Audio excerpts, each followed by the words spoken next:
Hola, ¿qué tal? Mi nombre es Alejandra Aguilera. Soy médica especialista en diagnóstico por imágenes. Me dedico sobre todo a lo que es alta complejidad, tomografía, resonancia magnética y PET-CT.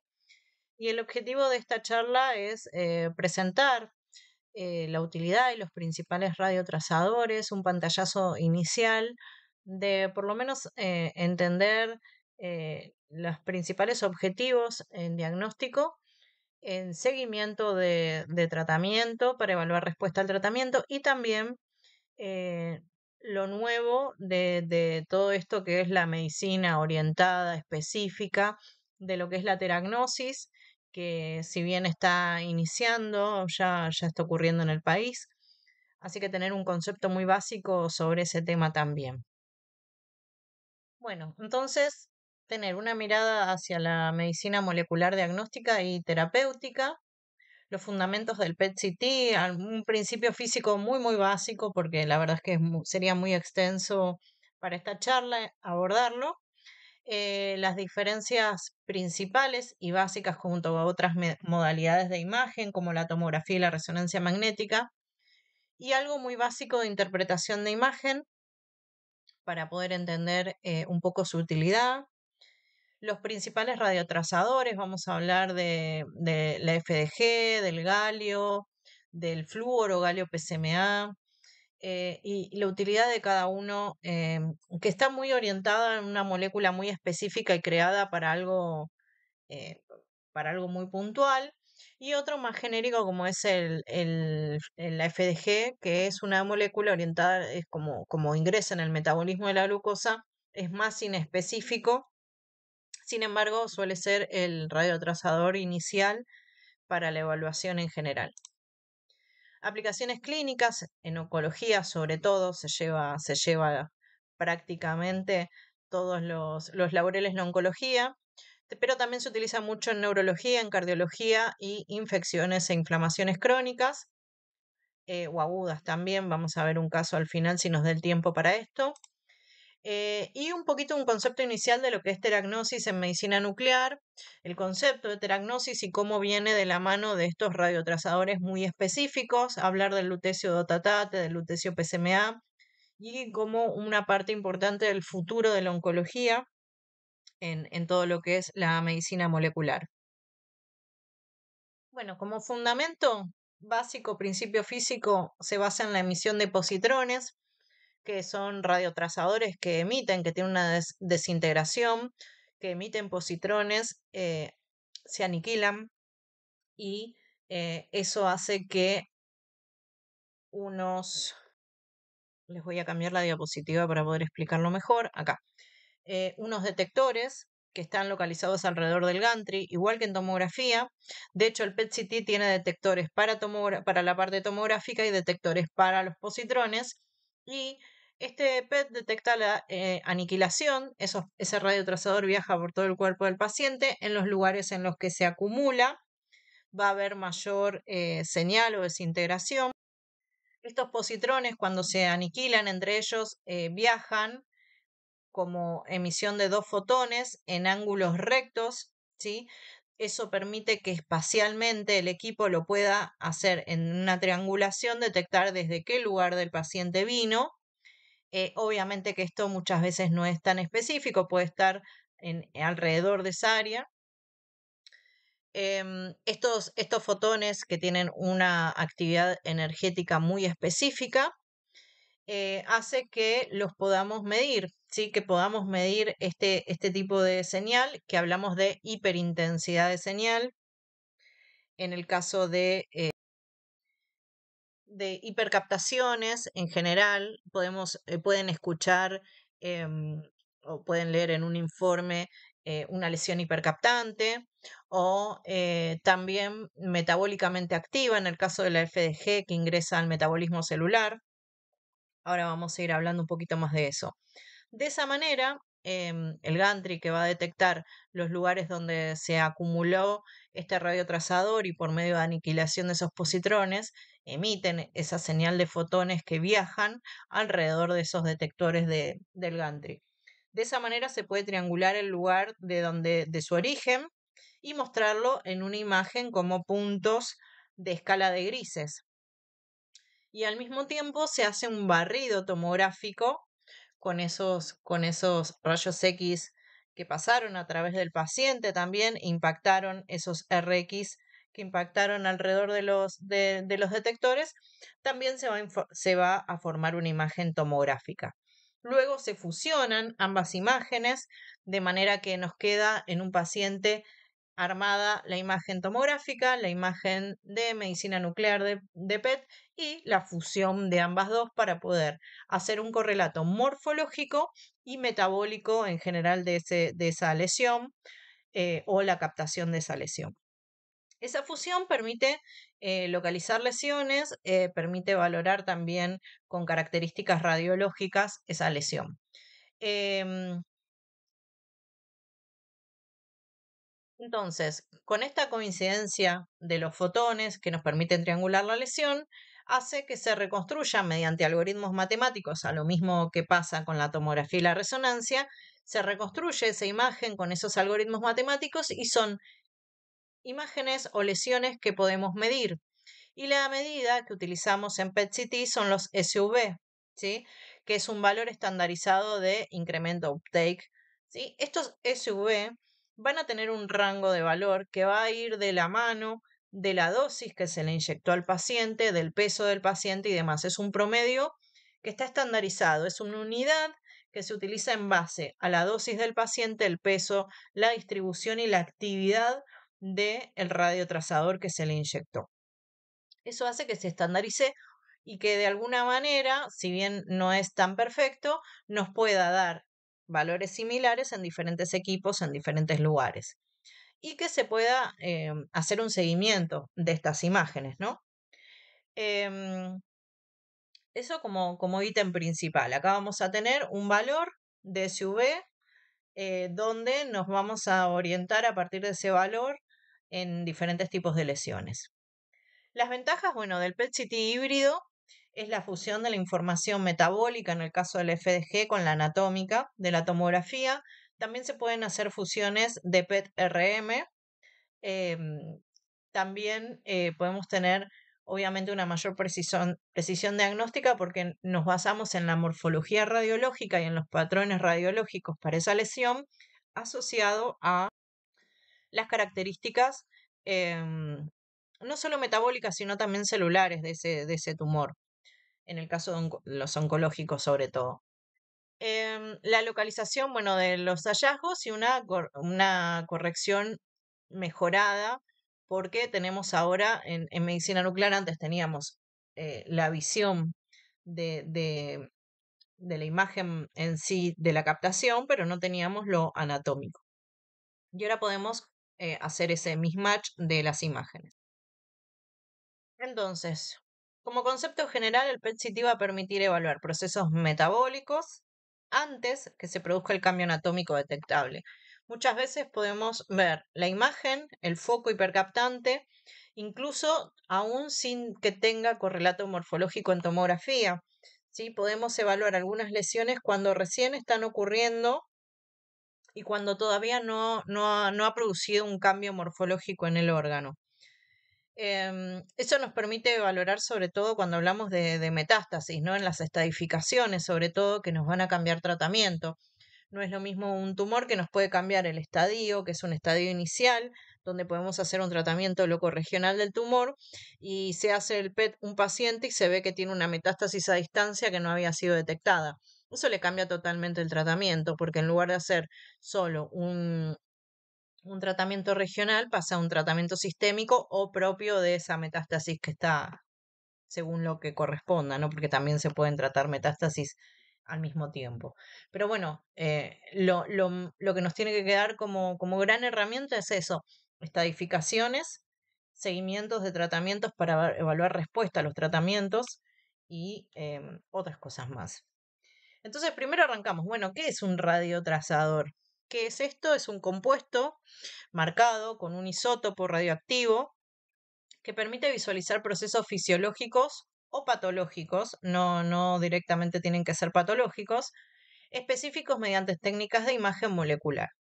Para tener entonces un isótopo radioactivo va a depender del tipo de isótopo y la vida media que tenga. Y las capacidades, no todos los centros manejan los mismos radiotrazadores porque tienen este tiempo de vida media. Entonces, hay centros que tienen algunos radiotrazadores que tienen vida media muy corta porque tienen producción local de esos radioisótopos. Para eso tienen que tener un equipamiento de, de muy alta complejidad para poder producirlos. Tiene que tener un ciclotrón y radiofarmacia para poder producirlo. Yo trabajo en un lugar donde está, que tienen este propio ciclotrón y producen el radiofármaco tanto para el centro como para distribuir en diferentes centros diagnósticos que salen y se producen durante la noche y salen por la mañana a distribuirlos en los diferentes lugares donde van a ser utilizados. Pero eso tiene un rango de tiempo de utilización. Por eso hay algunos que se utilizan cerca, hay otros que no, hay otros que da el tiempo para que viajen en avión hacia otras provincias. Así que es todo una preparación previa. No es que solo el paciente tiene el día del turno en la preparación y va, sino que se tiene que producir esa dosis que va a salir ese día para ese paciente, ¿sí? En el contexto del paciente, con el peso, con la dosis que necesite ese paciente. Así que es una alta complejidad porque no es solamente le doy un turno y el paciente va y se lo realiza. Entonces, este radiofármaco y radiomolécula es una molécula transportadora con un isótopo que no va a marcar, que es este isótopo el que se va a desintegrar en positrones y estos positrones que se aniquilan van a dar esos fotones de imagen final. Entonces, para que esto se produzca, nada, tiene que estar pensado para esa patología en especial. Entonces, para esto requiere no solamente radiofarmacia, requiere también físicos, un equipo de física clínica. Esto es una alta complejidad lo que me refiero del proceso, ¿sí? Las características, bueno, de estos radiotrazadores tiene que tener afinidad por el blanco molecular al que va dirigido. Una rápida captación en tejido diana, ¿sí? Que sea rápidamente captable bajo background, o sea, un ruido de fondo que se pueda distinguir del proceso fisiológico, ¿sí? Si el lugar en que se encuentra la lesión capta lo mismo que el fisiológico de base, no lo podemos ver, ¿sí? Una adecuada media vida física que nos dé el tiempo desde la inyección a la adquisición para poder ver la imagen. Una fácil producción y marcaje, un bajo costo, que esto es lo difícil, una amplia disponibilidad, que es lo difícil, y una dosimetría favorable, o sea que no genere una alta dosis de radiación. Entonces, como estábamos comentando anteriormente, este proceso del PET asociado a la fusión de la tomografía, se producen ambas adquisiciones al mismo tiempo y posteriormente se fusionan en el momento de la interpretación o el diagnóstico, ¿sí? La ventaja entonces, puedo ver funcionalmente los procesos metabólicos a nivel molecular y patológicos también. A veces no metabólicos en sí porque el radiotrazador no está orientado a ingresar a la célula, o sea, no forma parte del metabolismo celular, sino que a veces está orientado a la membrana, según los receptores de membrana que tenga y que expresen esa lesión o ese tumor, y son orientados a eso, ¿sí? Directamente. Entonces, en PET van a escuchar que a veces hablamos de metabólicamente activo y otras veces no, porque a veces no entra dependiendo de las características de ese radiotrazador. Entonces, ¿cómo funciona el PET-CT? Se inyecta el radiotrazador en el paciente, se espera un tiempo que se distribuya y capte en todos los tejidos, se va a ir distribuyendo de manera fisiológica, cada radiotrazador tiene afinidad por ciertas estructuras y se va a distribuir de manera muy específica. Entender la distribución fisiológica de cada radiotrazador forma parte de la correcta interpretación de la imagen. Em, una vez que se distribuyó en todo el cuerpo, el paciente va a estar aislado en una sala de inyectorio, donde el paciente va a estar emitiendo radiación. Va a estar aislado en esa sala de inyectorio, luego pasa al equipo y en el equipo se va a producir la detección de estos fotones de aniquilación.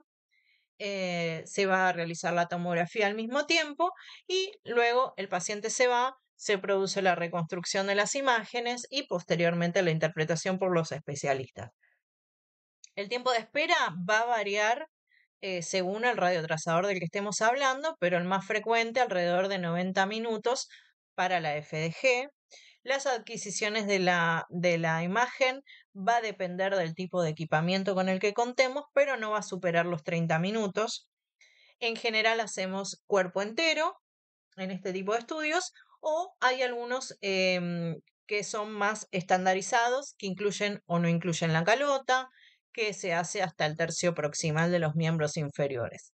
Eso va a depender, esa elección la hace el especialista dependiendo de, primero, los tiempos que tenemos de pacientes y segundo, la distribución más común en el diagnóstico y contexto de un paciente. Por ejemplo, en un paciente que puede tener una enfermedad sistémica, como puede ser un melanoma, que puede hacer metástasis en cualquier parte, hacemos cuerpo entero.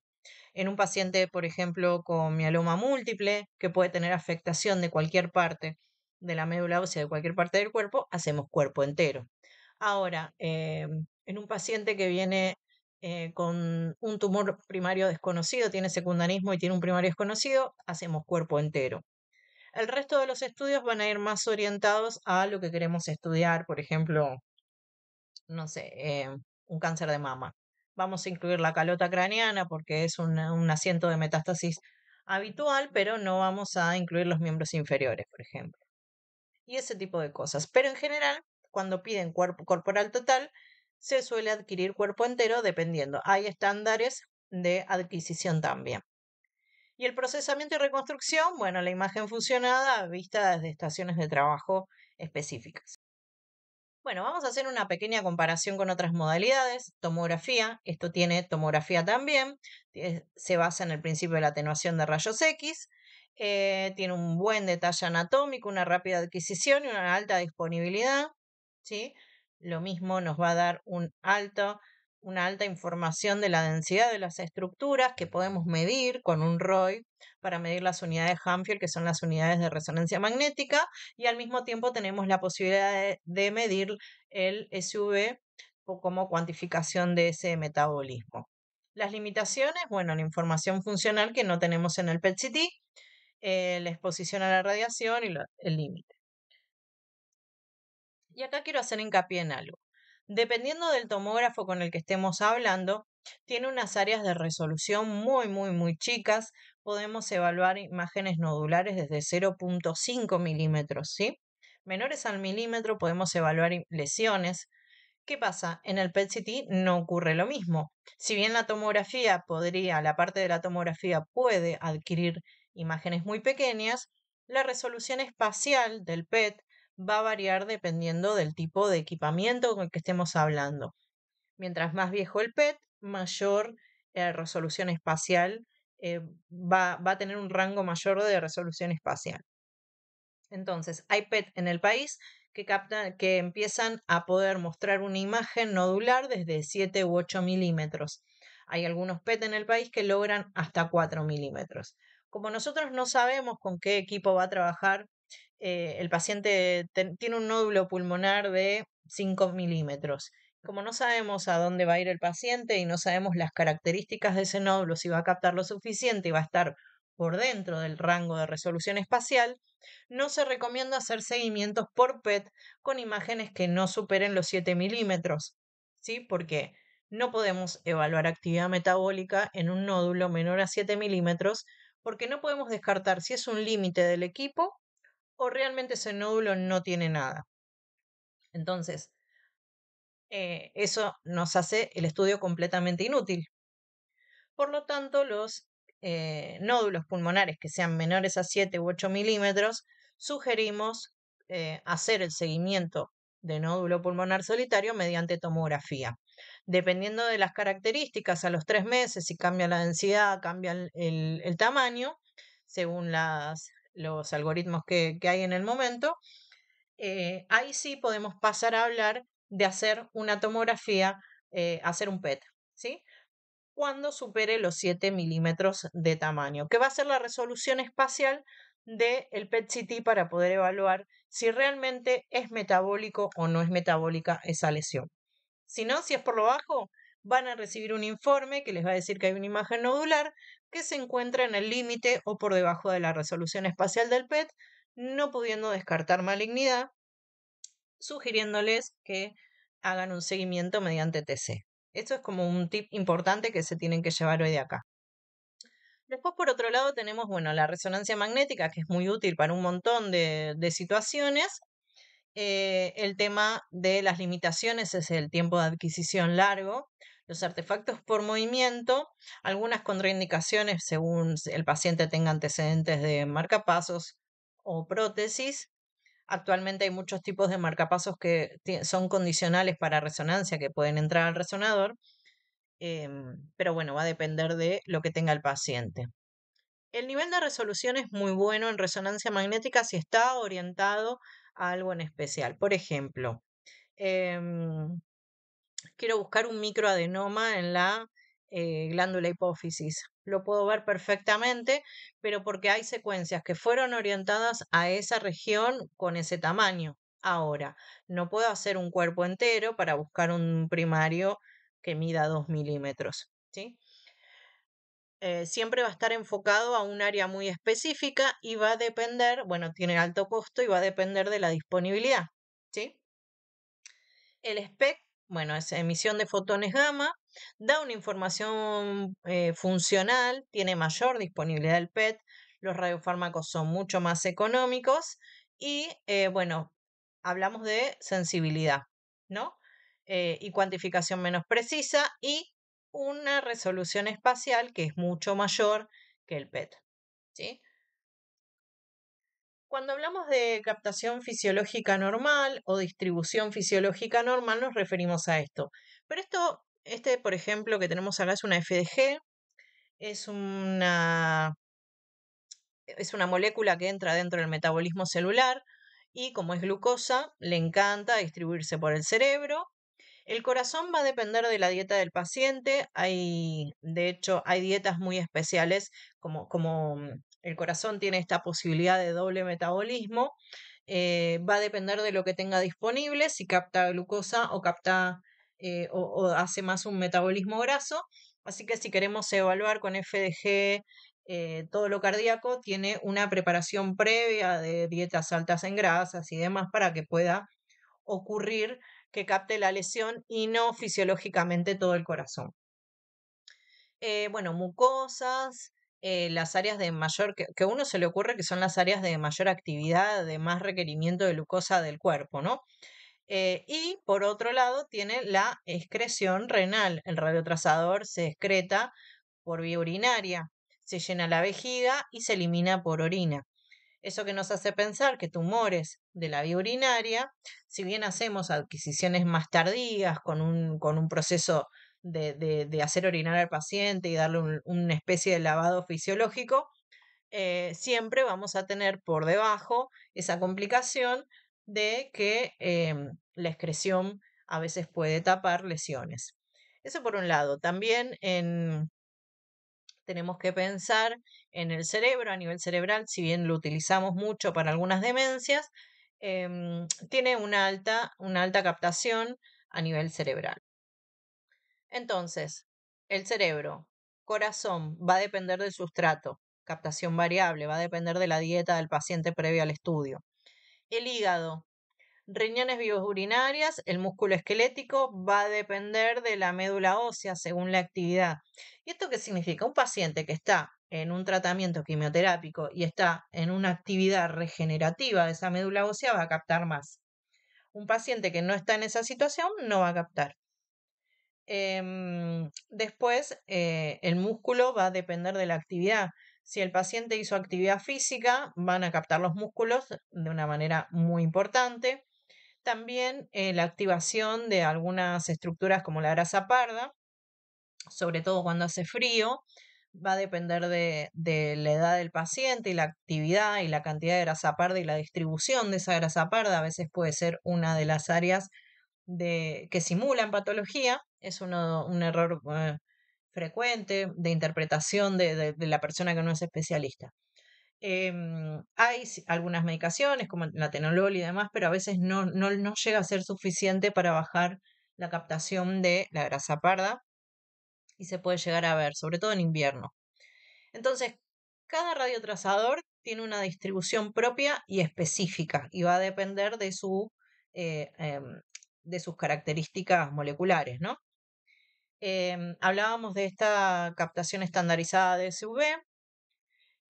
Y este USV es un valor que se hace automáticamente con los datos ingresados del paciente, con la actividad de la dosis que se le inyecta en ese momento al paciente, el peso del paciente y demás, hace un promedio estandarizado.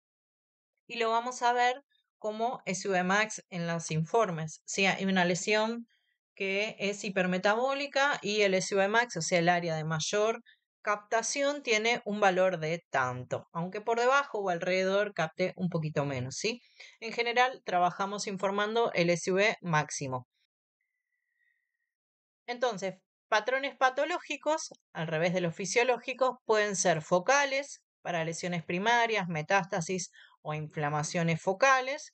Pueden tener patrones multifocales que afecten la mayor parte del cuerpo, como por ejemplo enfermedades metastásicas o linfomas. Un patrón difuso que es más difícil de ver en los casos de mieloma múltiple, por ejemplo, que hay algunos mielomas que se presentan difusos y tienen una captación muy gris y distribuida en forma homogénea, y al que no tiene el ojo entrenado le parece que es un estudio normal, pero en realidad no lo es. Em, Ausencia de captación, bueno, puede ser por varias causas, por necrosis, no hay célula que esté metabolizando nada, imágenes quísticas y algunos tumores.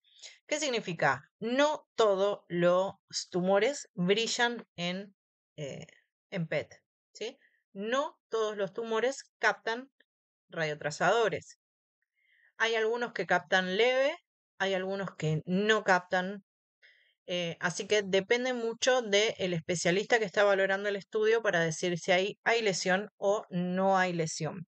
Hay algunos tipos en oncología celulares que son de baja captación, tumores, por ejemplo, mucinosos, tumores de células claras, algunos que incluso pueden no presentar avidez por ningún tipo de radiotrazador, o por lo menos de los más comunes, ¿sí?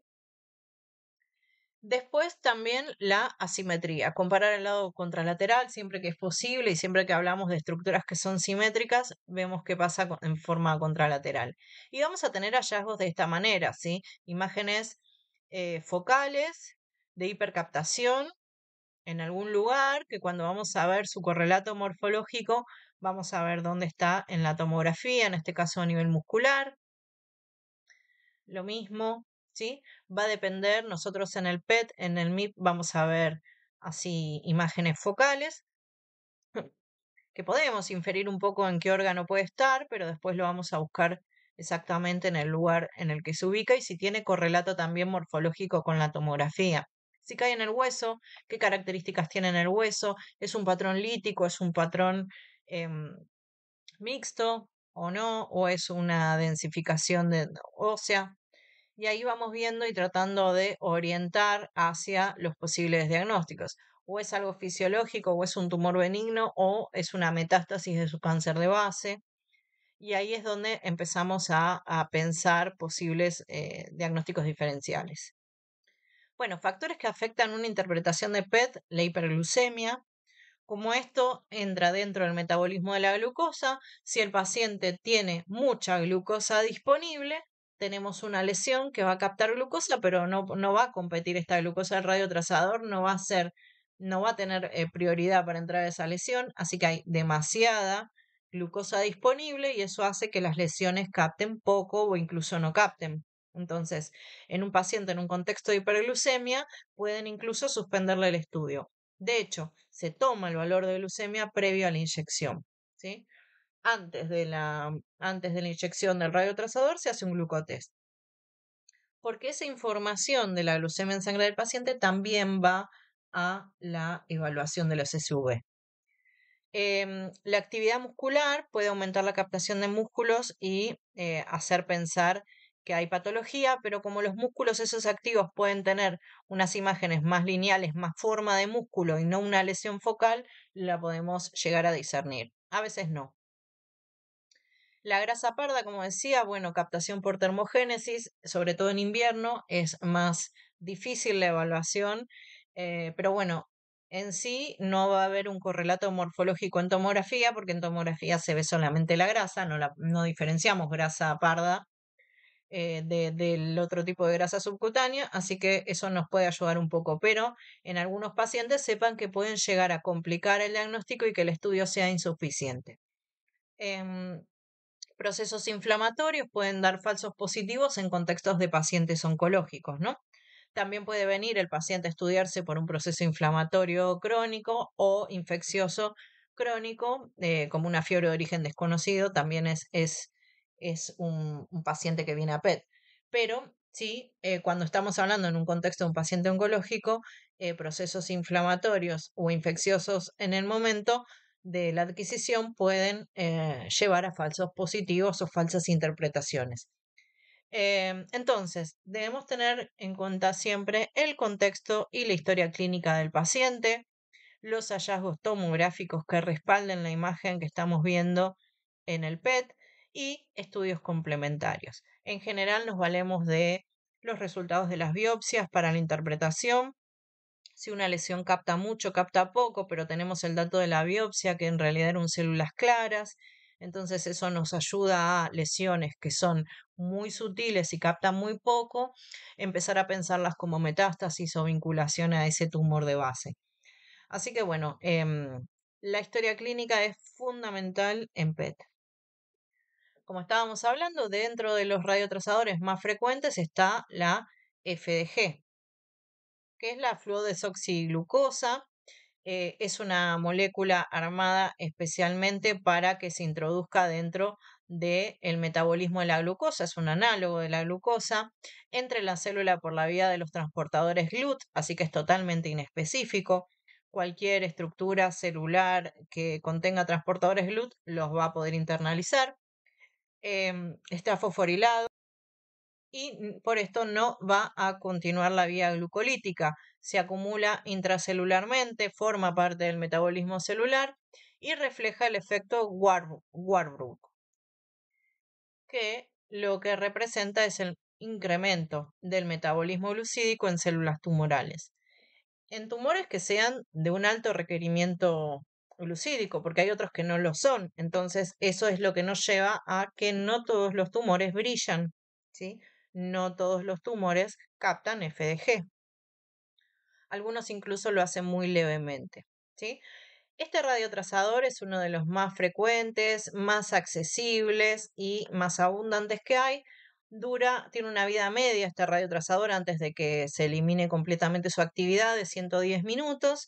La dosis habitual va a depender del kilo del paciente, se mide en milibecquerel y las aplicaciones clínicas son un montón, casi que abarca todos los espectros diagnósticos en PET. En oncología lo vamos a utilizar muchísimo para estadificación inicial, para evaluar respuesta al tratamiento, ya sea radioterápico, quimioterápico, em, detección de recidivas, paciente post-tratamiento, fin de tratamiento que ha incrementado marcadores. Necesitamos los datos de los marcadores tumorales, nos respaldamos mucho en esos marcadores para tomar la decisión si colocamos que una lesión es probablemente metastásica o no. Detección de recidiva entonces y planificación de radioterapia también, ampliando muchas veces los rangos habituales de la radioterapia, depende de estos hallazgos del PET. Por ejemplo, uno de los sitios de recaída más frecuente de los cánceres de cervix es cuando se trata localmente, se hizo una estadificación mediante pelvis de alta resolución y tomografía a nivel sistémico y nada, hay veces que ganglios retroperitoneales que tienen una morfología normal, les hacemos el PET y vemos que tienen una captación aumentada de glucosa por este efecto que habíamos dicho. Entonces, esas pacientes que tienen estos ganglios que se pueden ser retroperitoneales, en lugar de ir a una radioterapia pelviana, van a una radioterapia extendida que va a incluir el retroperitoneo. ¿Sí? Sin esa información y solo con la información de la tomografía y la resonancia, corremos el riesgo de que esos ganglios que parecían normales no lo sean y a los meses incrementa su tamaño y persiste la enfermedad. Así que tiene muchísimas utilidades, sobre todo en oncología es uno de los pilares más grandes, pero bueno, de vuelta vamos al acceso, al poco acceso, al difícil acceso que tienen los pacientes para este tipo de estudios. En neurología se utiliza mucho para evaluar demencias, epilepsias y tumores cerebrales. Hay algunos tumores cerebrales muy específicos que llevan unos radioatrasadores muy específicos, pero en general podemos evaluar con FDG a grandes rasgos todas estas patologías. Y cardiología, obviamente, para la viabilidad miocárdica, muy, muy utilizado, y la sarcoidosis también. Esto medio que es como un nicho de los cardiólogos que se dedican a medicina nuclear, son los que más se ocupan de este tipo de informes, de estudios. Y después la inflamación, bueno, fiebre de origen desconocido obviamente, vasculitis y osteomielitis son otras de las grandes indicaciones para el PET. Bueno, las limitaciones, la baja especificidad, ¿no? Si todo capta, ¿cómo detecto yo cuál es el proceso inflamatorio o tumoral o cómo los diferenciamos? Los falsos negativos los podemos ver en tumores de bajo metabolismo, ¿sí? Tumores que no tienen un metabolismo glucídico muy alto, van a captar muy poco y pueden ser sutiles y se pueden perder de vista. Y ahí nos enfocamos mucho en la tomografía. Hay algunos tumores como por ejemplo el carcinoma bronquiolo alveolar, los tumores mucinosos, el carcinoma de próstata, que son de baja captación. Sobre todo para la próstata vamos a ver que hay radiotrazadores más específicos que se fueron creando, pero bueno, hay tumores mucinosos o bronquioalveolares o de células claras también, como por ejemplo en el riñón. La hiperglucemia también puede ser un falso negativo porque la lesión no capta, pero porque hay mucha disponibilidad de glucosa y no ingresa la glucosa marcada. Em, y la alta captación fisiológica cerebral nos puede tapar lesiones subyacentes y por eso nos valemos mucho de lo morfológico de la tomografía para evaluar lesiones cerebrales. Todos estos estudios va a requerir una preparación del paciente, en el caso de la FDG, ayuno, una glucemia de menor a 200 miligramos de cilitro que se va a tomar previo a la inyección del radiotrazador, reposo 24 horas antes para evitar estas captaciones musculares que también van a robar dosis y van a quitarle dosis al posible tumor o la posible patología. Un ambiente cálido para evitar la grasa parda. En invierno se lleva a un lugar con mucha manta y mucha estufa.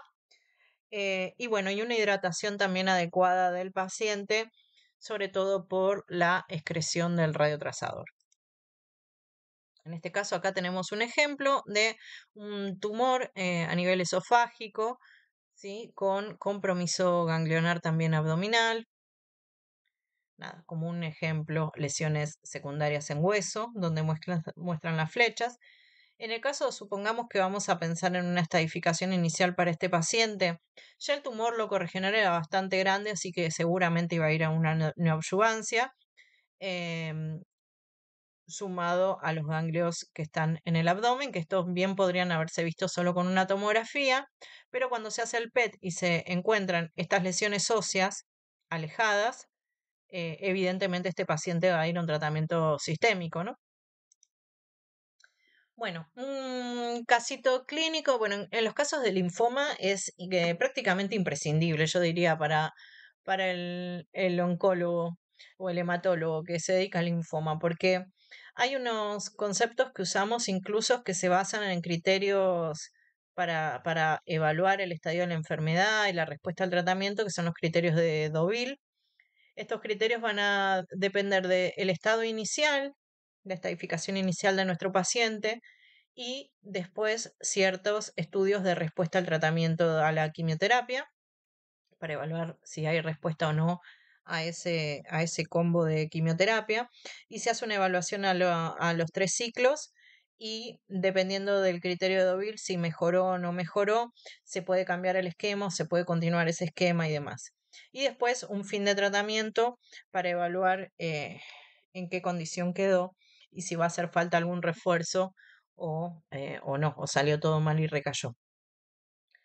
En los casos de linfoma Hodgkin, entonces, es muy importante la evaluación inicial y para una estadificación inicial, para evaluar lesiones que pueden ser supra e infradiafragmáticas en un estadio, por ejemplo, 2B.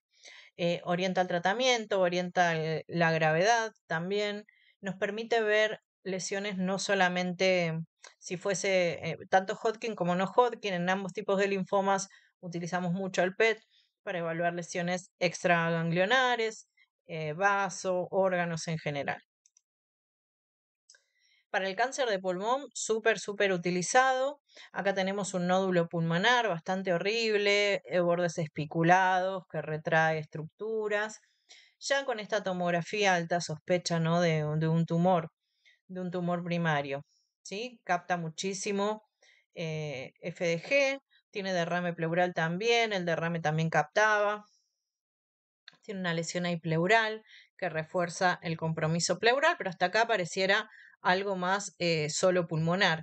Pero cuando va a el PET-CT aparecen lesiones que captan en el hígado, ¿sí? En la resonancia magnética algunas no se veían hasta que no pasaron los 3 meses y sí se veían en el PET. Algunas tenían correlato en la morfología, correlato morfológico en tomo, pero otras no. Entonces se podría haber tratado esta lesión como una metástasis única, sin embargo tenía más de una. Así que muchas veces vemos lo metabólico antes de que ocurra lo morfológico. ¿Sí? Es un tip muy importante para PET. Acá vemos la lesión, esta sí tenía correlato y que fue aumentando de tamaño. En cambio, esta prácticamente no se veía, la verdad que nadie lo hubiese descrito dentro de su informe, hasta los 3 meses que sí apareció. Así que quédense con ese concepto de que también muestra lesiones metabólicamente activas antes de que tenga una representación morfológica. Tumor primarios pulmonares, por ejemplo, otro horrible, espiculado, con retracción, alteraciones de tractos alrededor, muy incrementada su captación. Obviamente, ya por la morfología era sospechoso de un tumor primario, se le hace la estadificación por PET y además se encuentra otra lesión en el colon que tenía morfológicamente era irregular, que tenía ahí como un engrosamiento focal y muchas veces cuando hacemos la estadificación por un tumor primario, aparecen tumores sincrónicos que posteriormente se pueden biopsiar o se pueden tratar en un segundo tiempo o en un primer tiempo, dependiendo del origen y la gravedad de lo que tenga. Tumores sincrónicos, uno dice, bueno, ¿cuántas chances puede tener? Se ve muy frecuentemente o por ahí los que nos dedicamos a esto tienen una alta frecuencia para nosotros, pero porque estos pacientes ya vienen a evaluarse de esta manera. Se ve más frecuente de lo que uno piensa. En cuanto a la evaluación de respuesta al tratamiento, bueno, tenemos esto, pretratamiento, una lesión pleuropulmonar, hipercaptante, de bordes mal definidos, que invade el mediastino, ya es un estadio avanzado que no es posible de tratamiento quirúrgico, va a quimioterapia y posquimioterapia podemos ver la respuesta que tuvo. Esto mejora el pronóstico del paciente. Después se verá si se continúa con quimioterapia, se hace un refuerzo de radioterapia o demás. Eso ya es más área del oncólogo, que yo ya tanto ahí no puedo opinar en estos casos de células pequeñas. Pero bueno, es para lo que lo utilizamos, ¿no? Para evaluar respuesta al tratamiento. Para poder hablar de respuesta tengo que tener una lesión basal, ¿no? A veces nos pasa que los pacientes no tienen acceso, no consiguió el PET, la autorización, la obra social, todo lo que ya sabemos, y al no tener acceso viene posquimioterapia y viene esta imagen y uno no sabe cómo era originalmente la lesión. No podemos hablar si mejoró o no mejoró. Podemos decir que esta lesión está acá, capta tanto.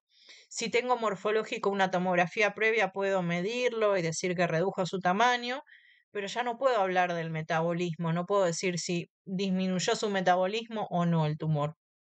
Necesita sí o sí un seguimiento eh, mediante PET.